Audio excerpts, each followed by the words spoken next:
Olá, muito bom dia para você. Nesta quinta-feira, dia 22 de outubro, são 7 horas e 30 minutos, faz 21 graus e você confere agora imagens da Avenida T63, antiga Praça do Chafariz, de 3 diferentes ângulos. Agora com vista para o setor Nova Suíça, cruzamento da T4 com T63, o trânsito bom, fluindo, como sempre deveria ser, né? Seria tão bom. Começa agora o Jornal da Manhã, uma parceria entre a TV Alego e a TV Brasil Central. Vamos agora aos destaques do dia. Comissão de Agricultura se reúne para distribuição e votação de processos. No estúdio, vamos falar sobre a execução na esfera federal das medidas relacionadas à pandemia do Covid-19. Você também vai ver a primeira rodada de debates entre os candidatos à Prefeitura de Goiânia, feita pela TV Brasil Central. E ainda os destaques da segunda sessão híbrida desta semana na Alego.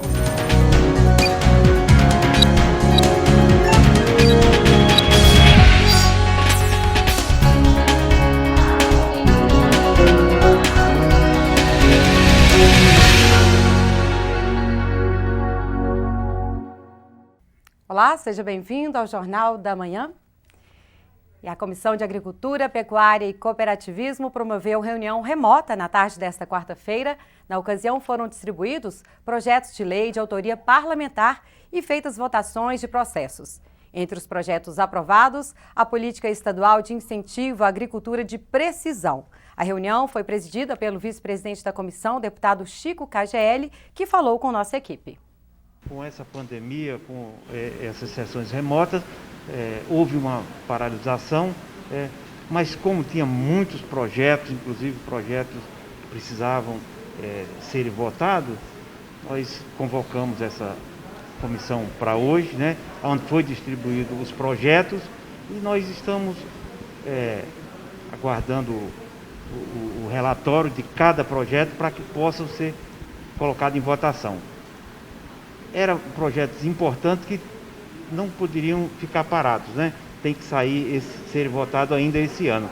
E isso foi satisfatória a reunião, os deputados participaram e nós estamos aqui para continuar esse trabalho e pode ter certeza que a Comissão de Agricultura, Cooperativismo vai estar trabalhando para que os projetos sejam votados e a gente possa dar andamento nos projetos dessa casa. E o plenário realizou a segunda sessão ordinária da semana. 64 matérias estavam na pauta do dia para discussão e votação. Confira os destaques da sessão híbrida na reportagem de Stephanie Fonseca. Quórum qualificado na sessão ordinária. 35 deputados registraram presença no painel eletrônico. 10 deles estavam em plenário, os demais de forma remota. No pequeno expediente, o deputado Jefferson Rodrigues usou a tribuna para anunciar a saída da base do governo. O deputado Humberto Teófilo cobrou pavimentação das rodovias.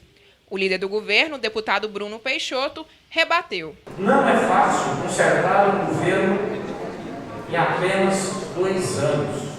Pegamos um governo sucateado, 20 anos. Consertar em apenas 2 é humanamente impossível. As rodovias GOs que Vossa Excelência citou, todas estão no nosso programa do governo. Muitas delas já foram recuperadas, outras estão sendo recuperadas. É o que eu disse, não vamos conseguir fazer tudo em apenas 2 anos. O governador Ronaldo Caiado e o secretário de Saúde, Ismael Alexandrino, anunciaram nesta terça-feira a chegada da vacina contra o coronavírus em janeiro. O presidente da Casa, deputado Lissauer Vieira, e o deputado Wilde Cambão comemoraram a notícia. O anúncio do governador da vacina, em breve, nós queremos crer aí que em janeiro já teremos a vacina disponível aqui no estado de Goiás, sem dúvida nenhuma a melhor notícia do ano, né? Em um ano de pandemia, de dificuldades, de apreensão para todos e nós não sabendo qual que seria o fim dessa pandemia, agora nós já estamos vendo que isso tudo está passando. É claro que precisamos continuar mantendo as cautelas, continuar mantendo o distanciamento, cumprindo os protocolos determinados pelas autoridades sanitárias, mas com uma luz no fim do túnel. Esse anúncio do governador veio nos trazer uma esperança maior. A gente sabe que só através da vacina que iremos superar esse mal maior que cometeu o mundo. Então a gente quer parabenizar o governo federal, o governo do estado, o secretário de saúde e com certeza janeiro o estado viverá uma nova fase, né? E através dessa vacina nós iremos poder ter uma vida normal novamente. Então parabéns a todos e a gente espera que ela chegue rápido mesmo para que a gente possa superar essa fase. E será um momento difícil pós-pandemia, mas que o primeiro momento, o que a gente esperava realmente nesse momento, era a vacina para que a gente possa superar essa fase difícil que o mundo, que o país e que o estado atravessou. No próximo sábado, dia 24 de outubro, Goiânia completa 87 anos. O presidente da casa, deputado Lissauer Vieira, prestou a homenagem. Nossa linda capital, uma cidade próspera, cidade de um povo trabalhador, um município que tem se destacado a nível nacional e que hoje passa por um momento extremamente positivo, apesar de todas as dificuldades que nós temos vivido, apesar dessa pandemia que, é lógico, veio atrapalhar a vida de todas as pessoas, não só aqui em Goiânia, mas no mundo.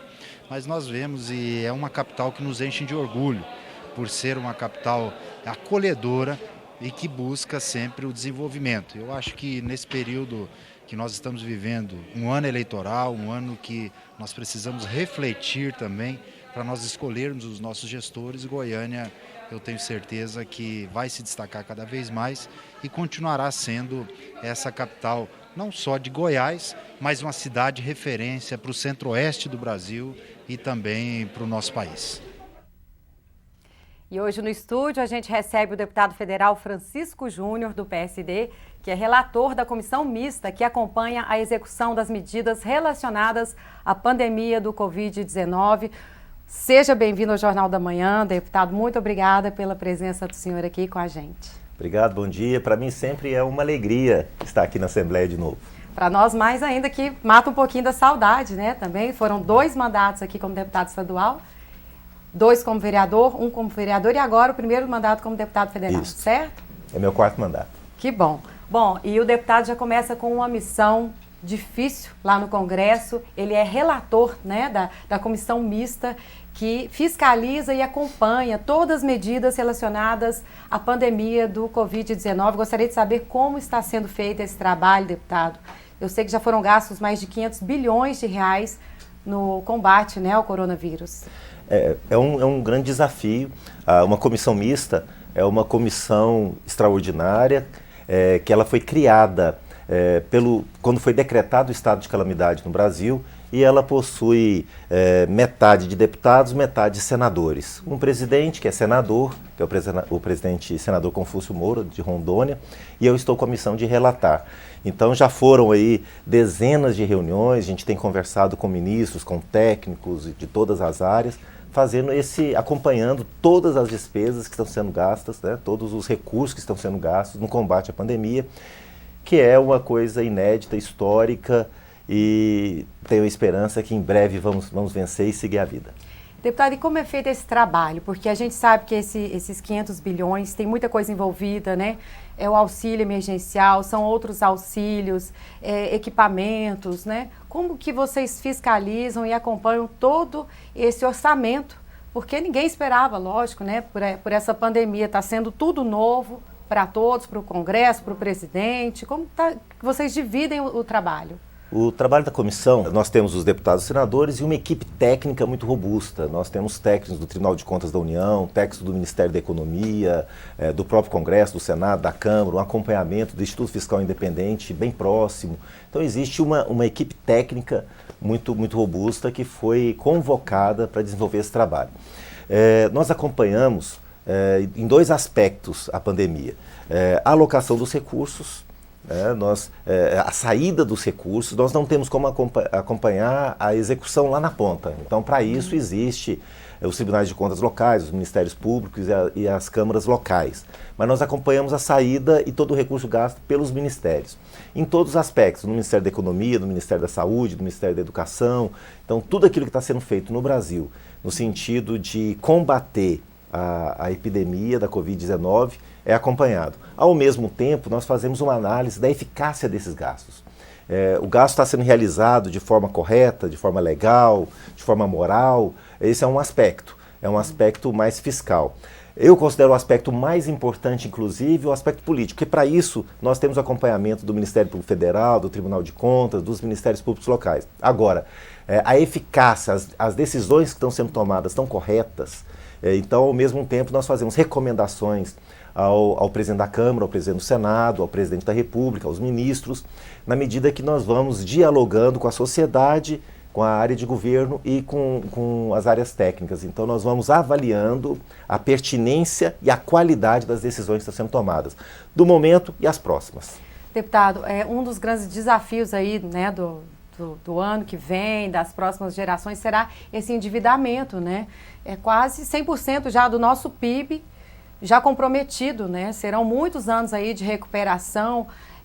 Como que vocês lidam com isso? Talvez nossos netos ainda vão nascer aí nessa geração com endividamento, né, devido à pandemia.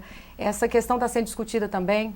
A dívida pública, ao final dessa pandemia, vai ter crescido muito. Nós já estamos em perto de 100% do comprometimento comparado ao PIB.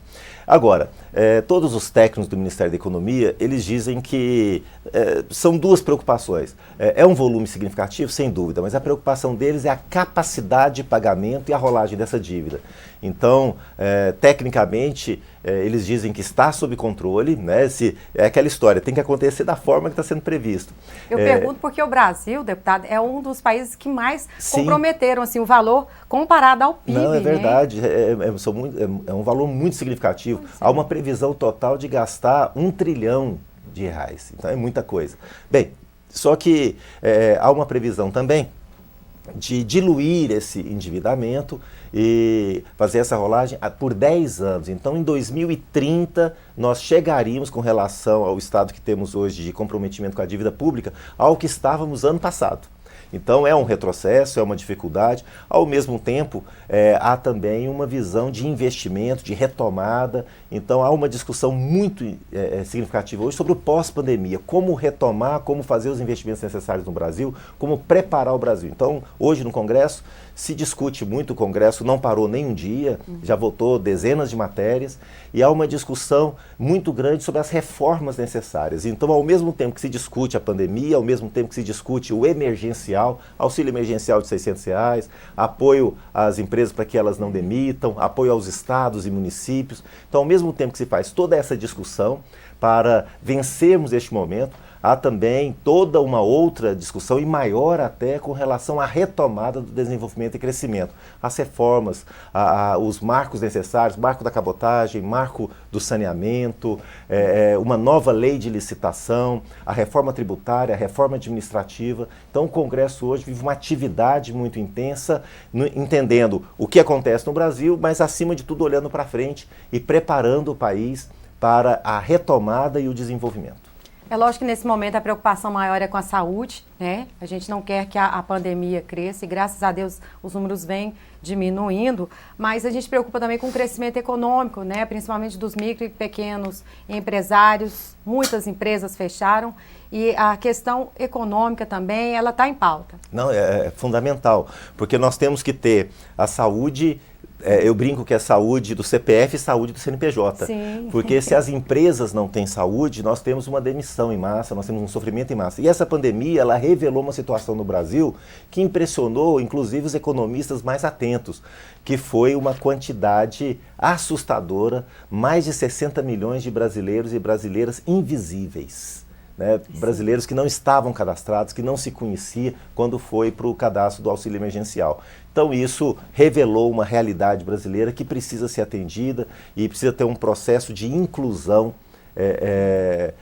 de todas essas pessoas que estão, a maioria delas, em idade economicamente ativa e precisam ser acolhidas e promover a sua atividade da forma mais saudável na economia. Então a economia é, sem dúvida, a outra perna que precisa estar bem fortalecida para que possamos sair bem ao final de tudo isso. Deputado, nós ainda vamos falar sobre a vacinação, né? A entrada do Brasil aí no COVAX, né? 9 vacinas, mas antes eu vou chamar a repórter, a Stephanie, está ali do lado de fora.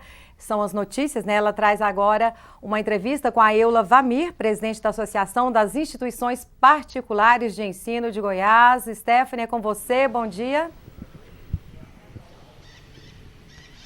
Bom dia, Luciana. Bom dia para todo mundo que está acompanhando o Jornal da Manhã. A Prefeitura publicou um decreto essa semana autorizando o retorno das aulas nas escolas infantis. As instituições podem voltar com 30% da capacidade máxima. As escolas de ensino pública devem voltar no dia 9 de novembro. Já as redes de ensino privada voltou nesta terça-feira. E para falar sobre esse assunto, nós vamos conversar com a Eula Valmir, presidente da Associação das Instituições de Ensino Particulares em Goiás. Eula, bom dia. Bem-vinda aqui ao Jornal da Manhã. Conta pra gente, como é que foi esse retorno na terça-feira? Olha, o retorno foi muito tranquilo. Nós tivemos aí a procura dos pais que já estavam realmente com o desejo de retornar para as instituições. As crianças estavam apreensivas, com muita saudade da escola. Foi muito tranquilo esses 2 dias em que nós já estamos em atendimento. Quais são as medidas de segurança em relação à sanitização que a escola tem tomado? Para nossa surpresa, o protocolo estabelecido pela Secretaria Municipal de Saúde de Goiânia já estava muito ao encontro daquilo que a gente já fazia dentro das instituições. As medidas que foi diferenciada daquilo que a gente já fazia foi apenas a sanitização maior dos ambientes, aferição de temperatura, menor possibilidade da criança estar com coriza, algum sintoma gripal a gente não receber, essas crianças, e o uso do álcool em gel e a maior asepsia das mãos das crianças, o cuidado com os brinquedos e as coisas que as crianças vão utilizar. Como que a escola tem percebido a aceitação dos pais em trazerem os filhos para as escolas? Então, a retomada de 30%, ela atende nós nesse primeiro momento. Nós acreditamos que os 30% é exatamente aqueles pais que já estavam nos procurando para o retorno da educação infantil. Famílias essas que já voltaram para o mercado de trabalho, que já retomaram os seus postos de trabalho e que necessita de um espaço adequado para poder deixar as suas crianças. Eula, obrigada pela sua participação aqui no Jornal da Manhã. Então é isso, Luciana. As escolas voltaram na terça-feira, nas escolas de ensino particular, e as escolas da rede pública vão voltar no dia 9 de novembro. É com você aí no estúdio. Tá certo, Stephanie, obrigada. E a gente vai para um breve intervalo, em instantes, para conversar um pouquinho mais com o deputado federal Francisco Júnior, nosso convidado especial de hoje. Não sai daí e a gente volta já e fica com imagens agora da Avenida T7 com mutirão. O trânsito já está um pouquinho mais movimentado. Até já!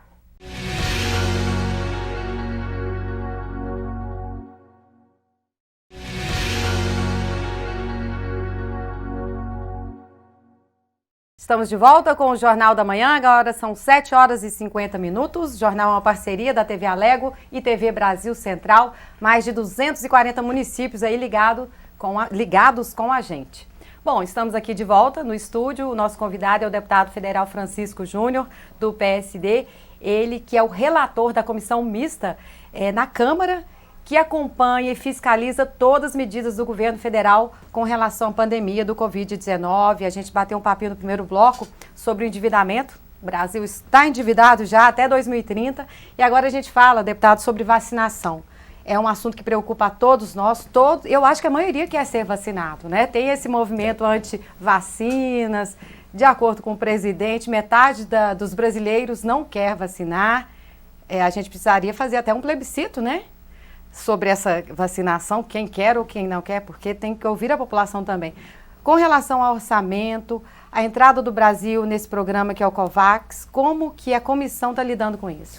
Luciana, primeiro deixa eu dar uma opinião que é minha, é minha pessoal, sobre querer ou não querer vacinar.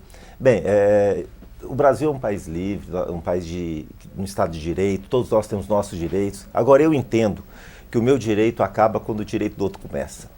Então, o direito social, o direito coletivo é maior que o direito individual. Então, nós precisamos avaliar o quanto que isto implica em risco para o outro. Sim. Essa avaliação que o governo vai ter que fazer. Essa resistência a vacinas, ela não é apenas da Covid. Existe um movimento que já vem acontecendo no Brasil e no mundo de resistência a vacinas. Tem mães que não aceitam, não deixam vacinar suas crianças. Vacinas já consolidadas contra... eu não sou médico, então posso falar alguma besteira, mas sarampo, essas coisas todas, varíola. E tem gente que não vacina os filhos. Então há um movimento. O problema é que nós estamos falando de uma pandemia. A questão da vacinação é muito mais complexa. Se eu resisto à vacina por uma questão ideológica, é uma coisa mais complicada, porque hoje, por exemplo, existe todo esse movimento com relação a uma vacina chinesa. Uma vacina chinesa que está sendo feita no Brasil, numa parceria com o Instituto Butantan. Então, que está sendo acompanhada pela Anvisa, que vai ser certificada. Então, todas essas questões, elas têm que ser avaliadas de forma técnica, afastar a questão político-ideológica. Então, esse é o grande problema hoje. Ao mesmo tempo, existe uma insegurança técnica com relação às vacinas, já porque a eficácia dessa vacina, das vacinas que estão sendo produzidas, ainda se tem uma interrogação muito grande sobre elas, porque até agora parece que comprovadamente nós temos uma eficácia de 50% a, no melhor dos casos, 60%. Quer dizer, de cada 10 pessoas que forem vacinadas, 5 ainda podem pegar a Covid. Então você pode ter um sentimento de uma falsa imunidade. Então você acha que está protegido, acha que está imunizado e pode não estar. Por outro lado, se nós teríamos uma quantidade de 100 pessoas contaminadas que poderia chegar a óbito, nós teremos só metade também e salvaremos metade. Salvar metade ainda é muito melhor que não salvar. Então essa discussão, ela promete bastante ainda. A discussão... O tempo está curto também para essa eficácia das vacinas? Uma vacina para amadurecer é entre 5 e 10 anos de pesquisa, né? Nós estamos fazendo isso em meses. Mas é a necessidade do momento. Então, toda a tecnologia que está sendo desenvolvida, agora nós temos que entender que está o mundo inteiro pesquisando e investigando, milhões, bilhões de dólares estão sendo investidos nessa investigação, nessa pesquisa, e eu tenho certeza que nós vamos avançar, até porque isso precisa acontecer. Porém, é uma dificuldade. Eu vejo a discussão da vacina compulsória ou não. Antes de discutirmos até se todo mundo será obrigado ou não, nós vamos ter a vacina e a quantidade da vacina suficiente para vacinar ainda, todo mundo. Né? Nesse primeiro momento, estão discutindo, eu não quero e essa coisa toda. Quando sair a vacina, Luciana, nós vamos ter uma verdadeira guerra no mundo para conseguir uma ampola, para conseguir essa vacina. E aí nós temos hoje mais de 40 vacinas sendo desenvolvidas pelo mundo afora. O Brasil tem algumas, existe acordos, o Brasil faz parte de acordos internacionais, está tentando desenvolver também em território nacional. Então, assim, ela é fundamental. Nós só teremos segurança para voltar à vida normal quando tivermos vacina e quando dominarmos mais essa doença. E nesse primeiro momento, deputado, apenas o grupo de risco vacinaria, né? Até o primeiro trimestre de 2021. Exatamente. Há uma previsão de, no máximo, 10% da população. Ou seja, a maioria ficaria sem a vacina até quando, mais ou menos, senhor? Participando das discussões. Não, aí vai depender muito da capacidade de distribuição, capacidade logística, produção, matéria-prima, existe mil situações. Por outro lado, nós também temos uma outra realidade, que é a imunidade de rebanho, que parece estar se desenvolvendo no Brasil, que traz um alento, traz um aspecto positivo e traz um negativo. O aspecto positivo é a possibilidade de nós já termos uma parcela significativa da população imunizada naturalmente, porque eu, por exemplo, eu tive a doença e a princípio estaria imunizado. Agora, há um desconhecimento muito grande sobre essa doença e fala-se numa segunda onda. Em acontecendo essa segunda onda, aí nós temos uma complicação maior. As vacinas que estão sendo distribuídas agora servem para essa segunda onda de um vírus modificado? Ainda não se sabe. Então, existe toda um estudo, uma investigação, e o que é fato, o que é verdadeiro, é que estamos correndo muito contra o tempo para conseguir não vencer o vírus. É fundamental que a gente diga isso. Nós não estamos atrás de vencer um vírus, nós estamos atrás de coisa muito mais nobre, salvar vidas. Então essa discussão tem que ficar acima de tudo. A salvar vidas tem que estar acima da discussão econômica, tem que estar acima da discussão política, tem que estar acima das vontades individuais e pessoais, das vontades de grupos. Nós temos que entender que são pessoas, são pais de famílias, que merecem toda a atenção e prioridade nesse momento. Claro, que assim como o senhor teve, se recuperou, né? Eu também tive, me recuperei. Infelizmente, muitas pessoas não tiveram, né, essa mesma sorte, né? Então a gente fica torcendo para que dê tudo certo. Vários parlamentares já foram a óbito. Ontem mesmo faleceu mais um senador, inclusive do meu partido, senador Harold, do Rio de Janeiro. faleceu ontem, deputados federais faleceram, é uma realidade. Eu lamentavelmente atesto que esse vírus é muito democrático, ele não escolhe cor, raça, credo, ele alcança a todos indiscriminadamente. Exatamente. Deputado, muito obrigada pela participação do senhor aqui, a gente fica torcendo, né, para que saia logo essa vacina, para que esse orçamento seja o mais democrático possível e seja sempre bem-vindo aqui ao Jornal da Manhã. Eu agradeço a oportunidade de estar aqui, parabenizo a Lego, a TBC, um trabalho fantástico que vocês vêm fazendo, esclarecendo e informando a população. Me coloco sempre à disposição e convido você que está nos acompanhando agora a se informar. É fundamental que você tenha a sua própria opinião, leia, estude, assista os jornais, pesquise, porque nós temos hoje uma guerra do vírus, mas temos uma guerra de informação. E você precisa estar consciente para saber como que você vai posicionar. Não vá com os outros, não seja Maria vai com as outras neste momento. Seja consciente, busque de uma forma confiável a informação, que eu tenho certeza que ao final tudo vai dar certo, se Deus quiser. Um abraço a todos, que Deus nos abençoe. Amém. Deputado, muito obrigada pela participação do senhor aqui, agradecendo aí, né, a nobre participação do deputado Francisco Júnior aqui com a gente. Bom, e dos assuntos discutidos da capital federal para a capital do estado de Goiás, aqui mesmo, no coração do Brasil. Goiânia é uma das capitais mais novas do país, foi planejada para ser a capital política e administrativa de Goiás na década de 30. No próximo dia 24, ela completa 87 anos, uma senhora. E os deputados aqui da casa falam sobre esta importante data e destacam os desafios desta grande metrópole com mais de 1,5 milhão de pessoas, sendo atualmente a 10ª maior cidade brasileira em número de habitantes.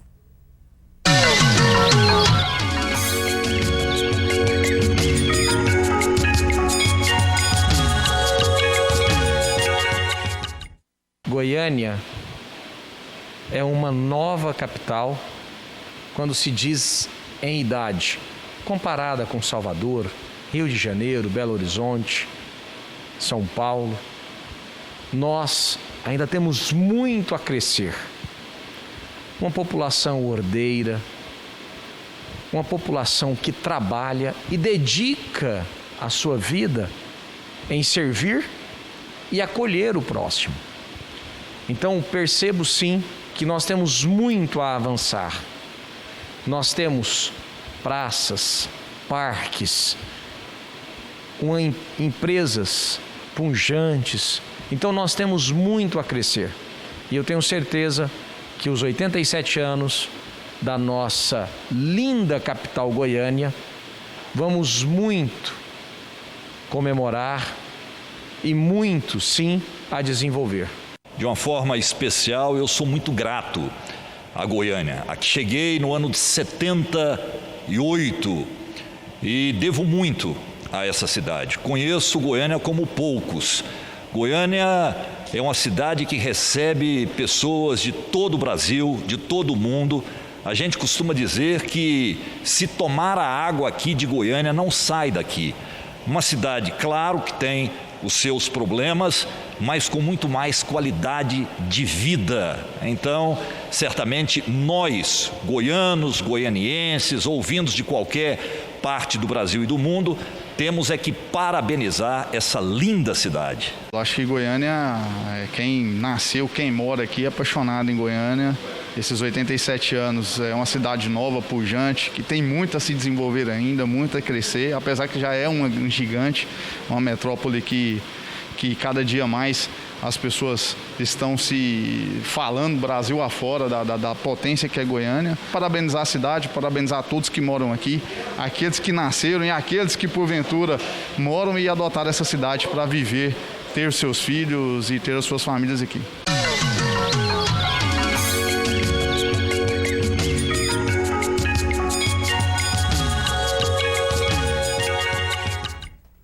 Tá aí Goiânia, 87 anos. O Jornal da Manhã vai para um breve intervalo, não saia daí. Veja agora imagens da Avenida Jamel Cecílio, no Jardim Goiás. Já já voltamos.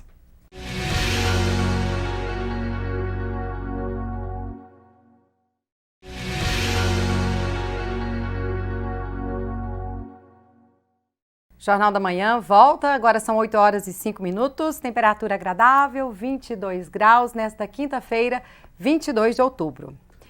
E mesmo com toda a orientação da Justiça, alguns candidatos e partidos ainda cometem irregularidades durante a campanha eleitoral. Com a intenção de inibir essa prática, o Tribunal Superior Eleitoral disponibilizou um aplicativo de celular chamado Pardal TSE, no qual a população pode denunciar quando presenciar algum tipo de irregularidade durante a campanha.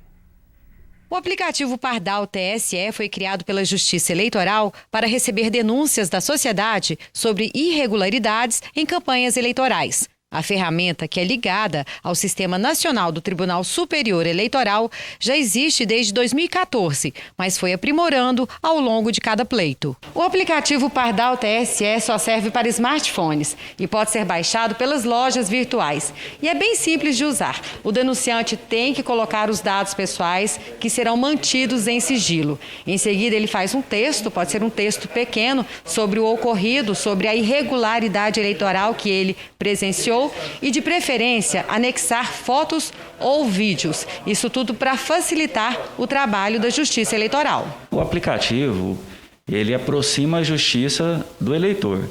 O eleitor é que toma conhecimento de qualquer atividade que seja ilegal e envia para nós essa notícia.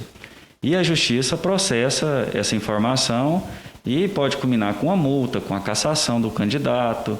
São várias as possibilidade. E para nós tem uma série de vantagens, porque ele tem uma comunicação direta com o sistema judicial, então a gente consegue transferir essas informações para o Ministério Público de forma automatizada, então a gente ganha muita agilidade na apuração dessas denúncias. O eleitor, ao flagrar uma situação irregular, ele tem que, se ele já tiver baixado o aplicativo, basta ele acessar o aplicativo e fotografar ou gravar um vídeo, e aí ele escreve ali o que ele está vendo, né, o que ele viu, e coloca os seus dados também. Tem uma série de dados que a gente precisa. Esses dados serão mantidos sob sigilo, eles não serão acessados pelo candidato, pelo partido, a coligação que estiver sendo denunciada. Nós temos casos assim, só para exemplificar, de placas instaladas em locais proibidos ou de tamanhos que não estão de tamanho proibido, que o eleitor mandou a foto, mas não falou onde estava instalado. Então, para a gente saber o endereço, a gente precisa de entrar em contato e de alguma forma, a gente, uma hora ou outra, a gente pode contatar essa pessoa para resolver qualquer dúvida. É isso aí, a participação da sociedade é importante nesse momento de eleições. Bom, o assunto agora é agronegócio. Vamos aos destaques da semana com Josi Marçal.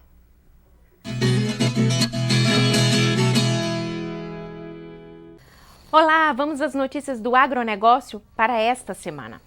O Programa de Aquisição de Alimentos Estadual foi ampliado para 25 municípios goianos. Ao total, produtores de 100 municípios poderão se cadastrar para vender os seus produtos. O governo de Goiás destinará os alimentos às famílias em situação de vulnerabilidade.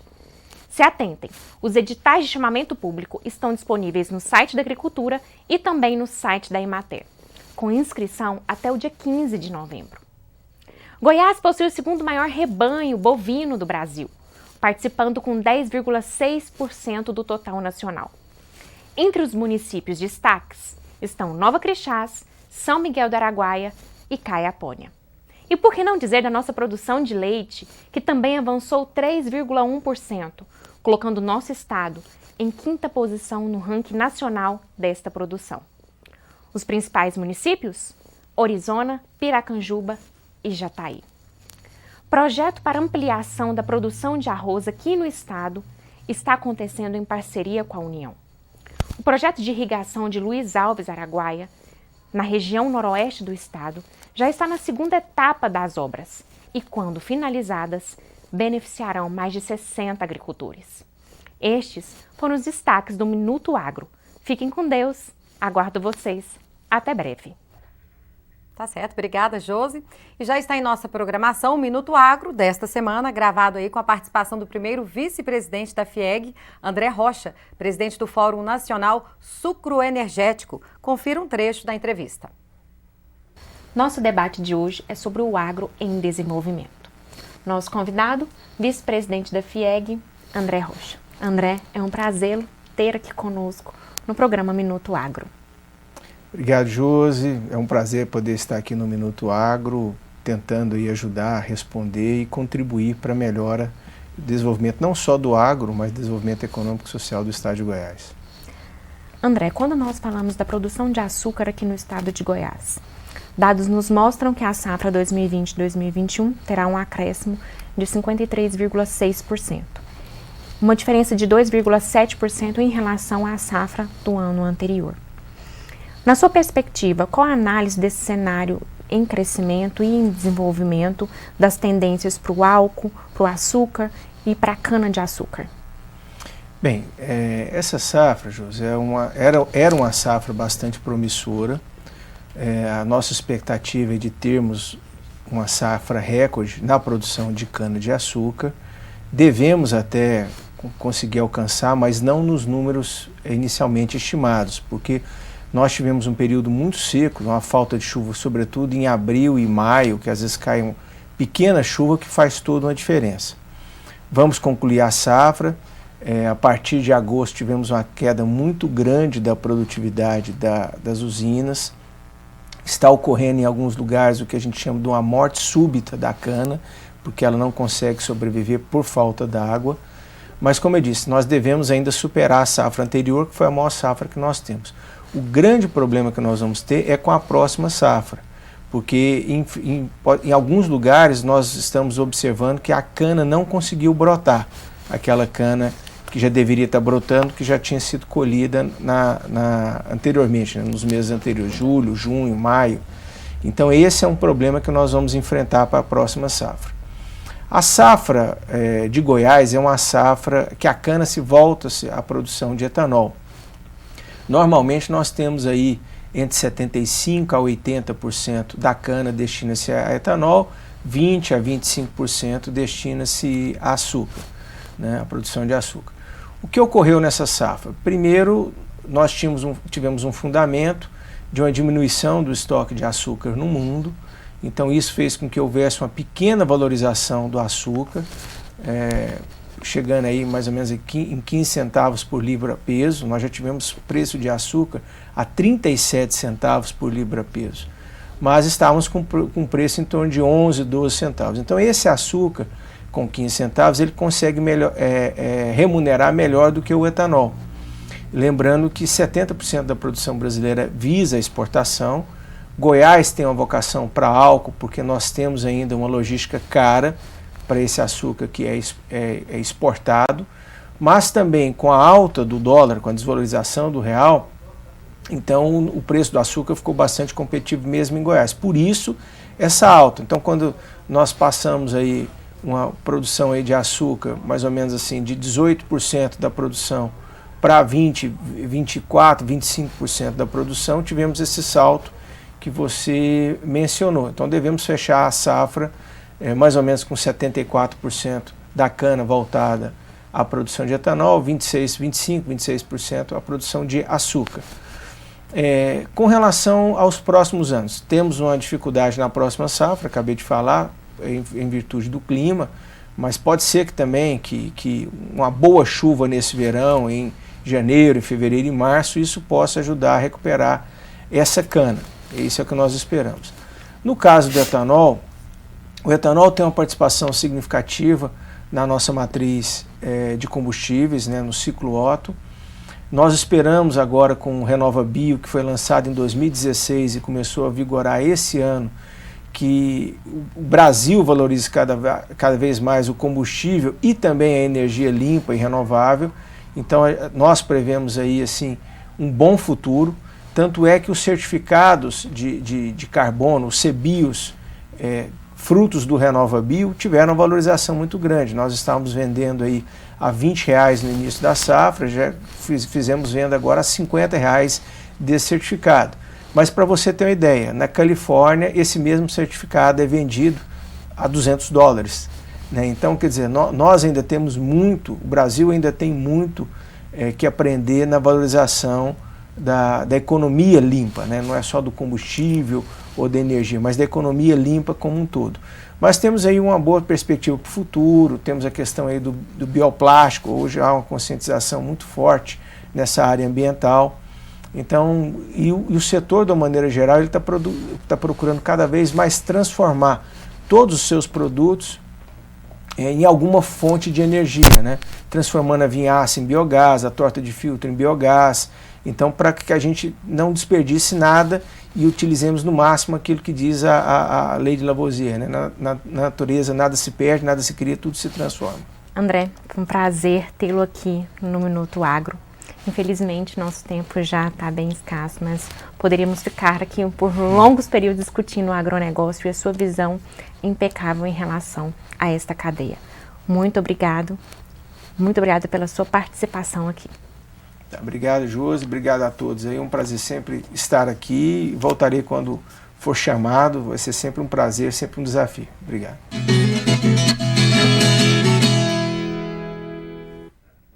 Tá aí, energia sustentável, né? A natureza agradece também. Bom, a gente vai para um breve intervalo e já voltamos em instantes. Não saia daí. Mas você fica com imagens da Avenida Rio Verde. Nesse momento o trânsito tá bom, tá fluindo, tá tranquilo. É o sonho dos motoristas, né? De todos os motoristas. Até já!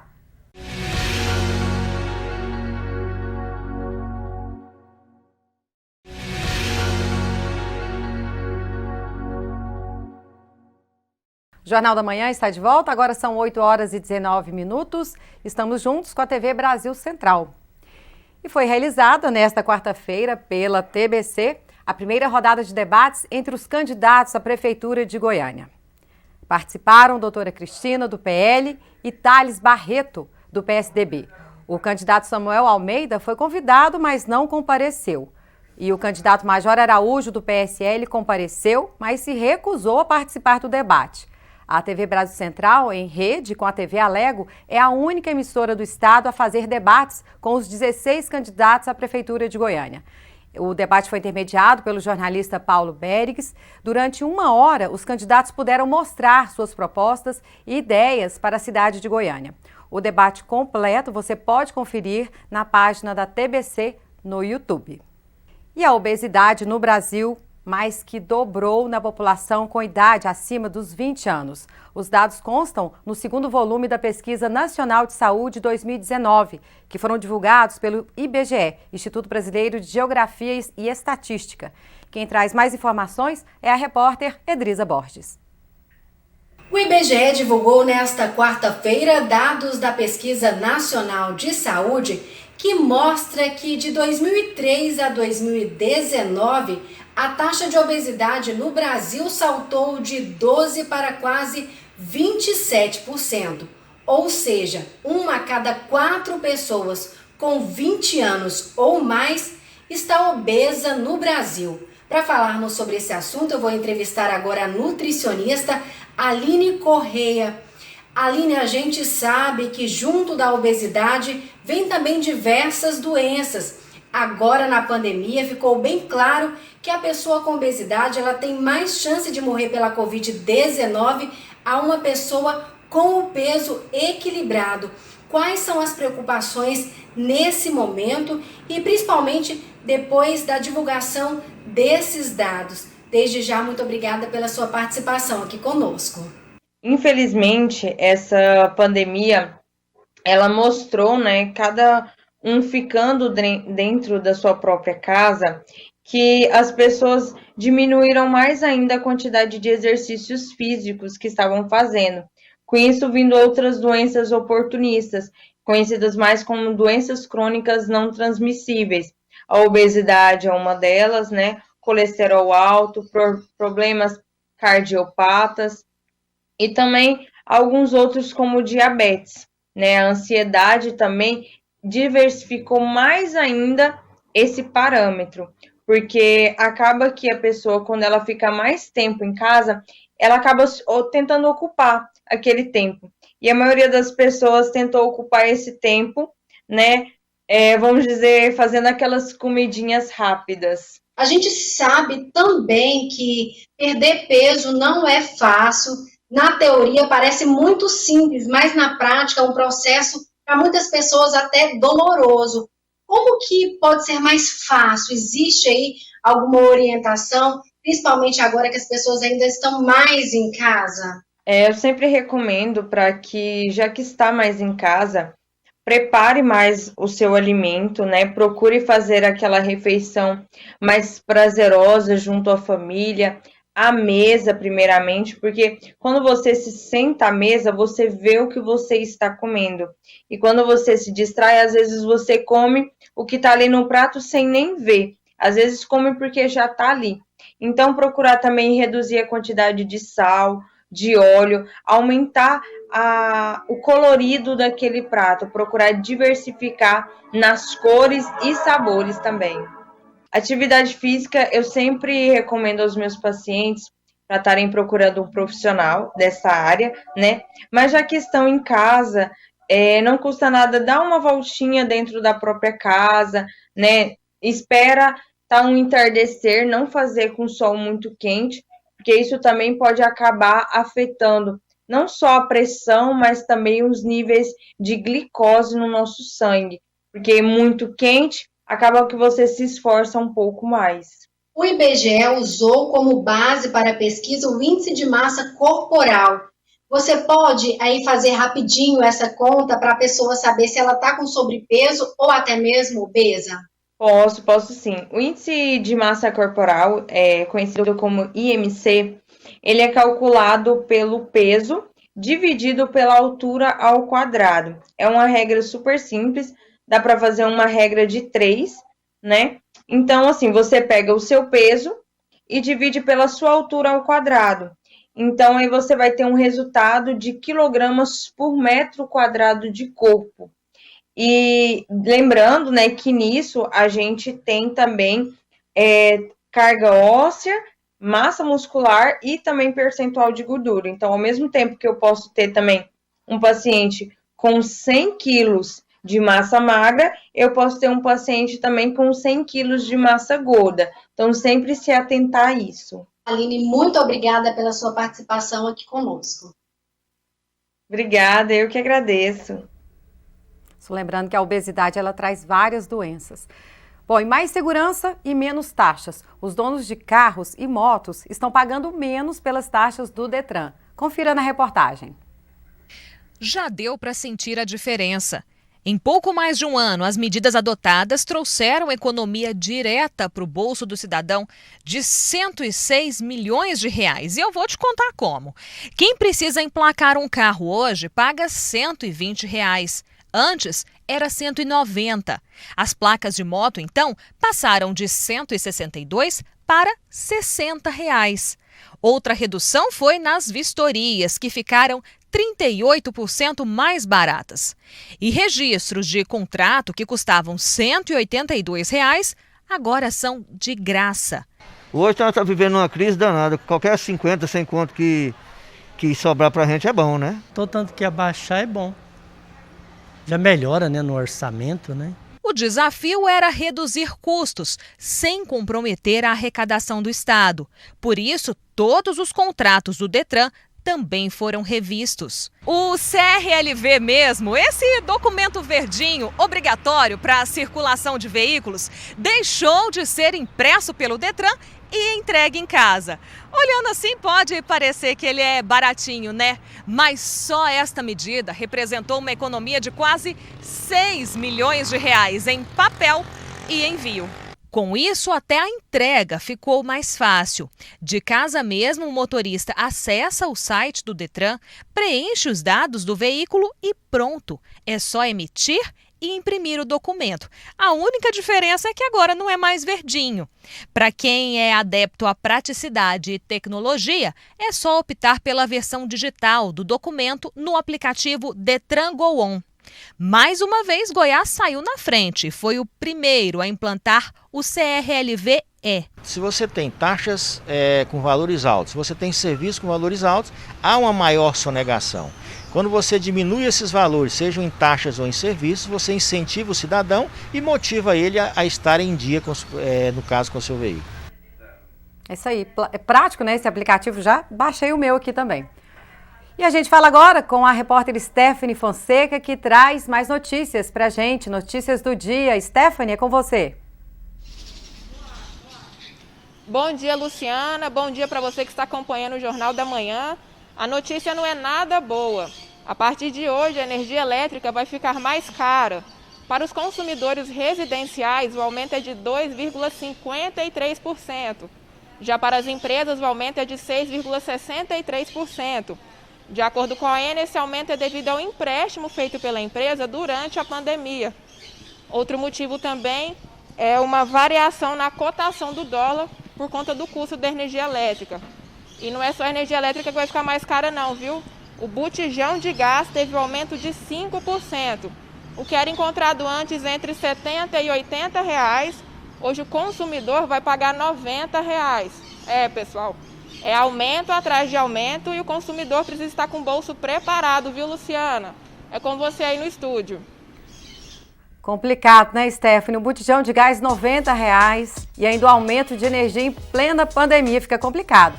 Bom, o Jornal da Manhã vai ficando por aqui, uma parceria da TV Brasil com a TV Alego. Um ótimo dia para você, uma ótima quinta-feira.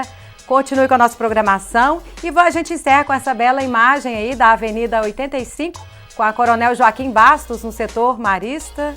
É isso aí, um ótimo dia para você e até a próxima edição.